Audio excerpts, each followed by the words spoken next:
Salut à toi, bienvenue sur la chaîne. Aujourd'hui, on va plonger ensemble dans quelque chose que beaucoup vivent dans le silence le plus total.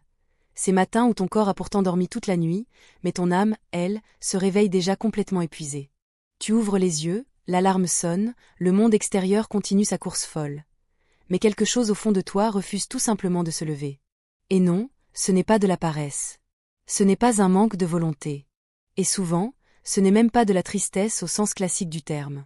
C'est quelque chose de bien plus profond, de plus silencieux, de plus difficile à mettre en mots.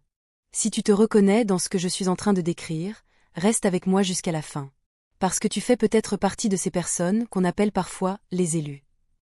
Pas parce qu'elles seraient meilleures que les autres, non. Mais parce qu'elles ressentent tout plus intensément. Les émotions, les énergies, les non-dits, le poids invisible du monde. Et cette intensité-là, elle fatigue l'âme bien avant que la journée ne commence. De l'extérieur, tout semble normal. Tu vas au travail, tu souris quand il faut, tu gères les obligations, tu remplis les cases du quotidien. Mais à l'intérieur, c'est comme si tu portais un fardeau que personne ne peut voir. Tu as constamment cette sensation d'être en retard sur quelque chose d'essentiel, une mission que tu sens sans pouvoir la nommer clairement. Le monde autour de toi te paraît trop rapide, trop superficiel, trop bruyant, et ça t'épuise profondément. Les élus ressentent un appel intérieur, une destinée qui semble plus grande que la vie ordinaire. Ils savent, au fond d'eux, qu'ils ne sont pas venus ici juste pour survivre, payer des factures et répéter les mêmes jours. Mais paradoxalement, certains matins, même sortir du lit semble impossible. Et ça crée une immense culpabilité. Pourquoi c'est si dur pour moi alors que pour les autres, tout paraît si simple? Pourquoi je n'arrive pas à me bouger comme tout le monde? Qu'est-ce qui ne va pas chez moi? La vérité, c'est que cette fatigue ne vit pas dans les muscles. Elle vit dans l'esprit et surtout dans l'âme. C'est une lassitude qui vient de trop penser, de trop sentir, de trop absorber tout ce qui se passe autour. Tu es hypersensible, tu captes le moindre changement de ton dans une voix, un regard qui fuit, une énergie bizarre dans une pièce. Tu absorbes les tensions, les peines, les conflits qui ne t'appartiennent même pas. Ça consomme une énergie énorme, une énergie qui ne se voit sur aucune analyse médicale, mais qui est bien réelle dans ta vie de tous les jours. Et le pire, c'est que presque personne ne le remarque. Dans ces moments-là, le lit devient ton seul refuge.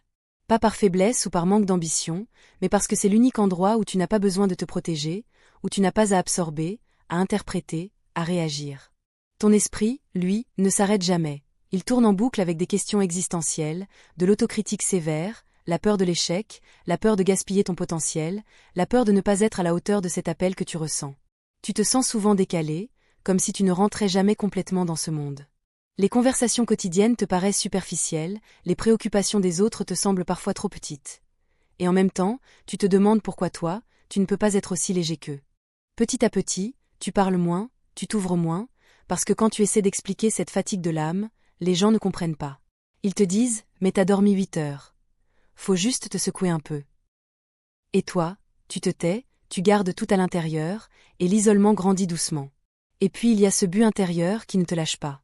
Cette pression constante que ta vie doit avoir un sens plus grand, qu'elle ne peut pas se résumer à l'automatique. Ça fait peur, parce que répondre à cet appel demande du courage, des changements radicaux, d'abandonner des versions de toi qui te sécurisaient. Certains jours, rester allongé semble plus sûr que de faire un pas vers l'inconnu. Parfois, tout cela mène à un point de rupture qu'on appelle la nuit noire de l'âme. Un moment où plus rien n'a de goût, où se lever paraît carrément impossible. Tu te sens brisé, vide, comme si tu avais perdu une partie de toi en chemin. Mais écoute-moi bien, ce fond du puits n'est pas une punition. C'est un réarrangement forcé, une renaissance silencieuse. Là, dans le silence, les masques tombent. Les vieilles croyances qui ne t'appartenaient pas, les attentes imposées par les autres, le besoin de plaire à tout prix. Tout ça commence à s'effacer. Ton âme se reconstruit, se dépouille de l'excès.